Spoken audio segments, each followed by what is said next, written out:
PDN News Updates. Here is Bradley Bartonico from our PDN Newsroom. This is brought to you by our sponsor, KFC Guam. Attorney General Douglas Moylan on Monday sent to the Department of Corrections draft rules and regulations for the implementation of Guam's long unenforced chemical castration law as part of efforts to curb rampant sex crimes on the island. Since 2015, Guam has had a law in the books allowing DOC and the Guam Parole Board to require convicted sex offenders who are let back out on the street to submit to a chemical castration program.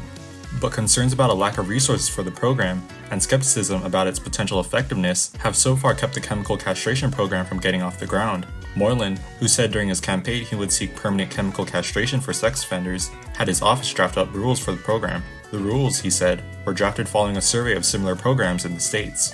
In other news, some 69 kids that are in the custody of Child Protective Services are in need of a foster home, and more foster homes will be needed as CPS moves to process 2,211 child referrals made to them in 2023, Speaker Theresa Lahi said during Monday's informational briefing. At the legislative briefing, officials urged potential foster parents to sign up to help a child. Not every kid that gets a referral to CPS ends up in their custody, Pamela Brewster, supervisor for the CPS Home Evaluation and Placement Services section, said.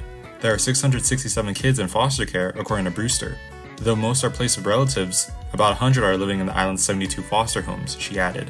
A $6 million refurbishment for FB Leon Guerrero Middle School is expected to be completed by early 2025, and students could return to the GEO campus by the middle of next school year, according to officials during Tuesday's groundbreaking for the project.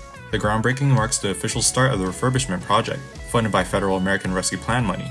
Northern Construction backed the more than $6 million contract, and another $4 million has been set aside for contingency. FBLG Middle School has been closed since 2022 because of long-standing structural issues, and its students have been sharing campus with students of Uguru High School in Dededo since January 2023.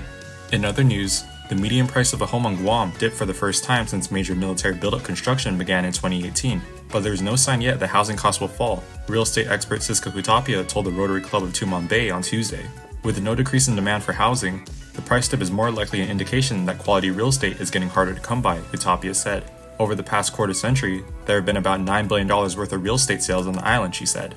Altogether, home prices increased by about 59% between 2018 and 2023.